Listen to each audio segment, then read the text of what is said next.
បងដែលមានបញ្ហាភ្នែកញញប់បច្ចុប្បន្នក៏អាចប្រើប្រាស់វ៉ែនតា AI នេះបានដែរបញ្ហាកន្លងមកគឺនឹងបងដែលមានបញ្ហាភ្នែកញញប់ណាដល់ពេលប្រើប្រាស់ជាមួយនឹងប្រភេទ sunglass គឺគាត់ពិបាកគាត់ប្រើអត់កើតណាគាត់មើលឃើញឥឡូវមានដំណោះស្រាយហើយដោយសារអីវ៉ែនតានេះគឺយើងអាចដោះបានចាំមើលយើងអាចដោះដូរណែកញ្ចក់បានណាអញ្ចឹងយើងស្កត់ចេះមកយើងស្កត់មកដោះបានកញ្ចក់អញ្ចឹងយ៉ា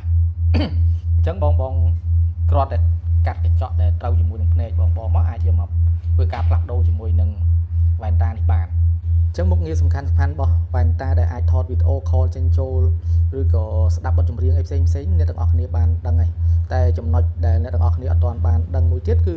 វ៉ែនតានេះគឺអាចបកប្រែភាសាបានមានន័យថាយើងប្រើវ៉ែនតានេះស្មើនឹងអ្នកបកប្រែភាសាមួយឧទាហរណ៍ថាបងប្អូនទៅជែកជាមួយនឹងចិនបារាំងឥណ្ឌូឥណ្ឌាអីគឺអាច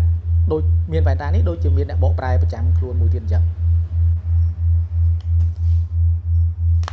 នេះដាក់ចូលវិញស្រួលងាយស្រួលទេអញ្ចឹងកាត់កញ្ចក់វ៉ែនតាឲ្យដូចគ្នាអញ្ចឹងមកគឺអាចដូរបានហើយអរគុណ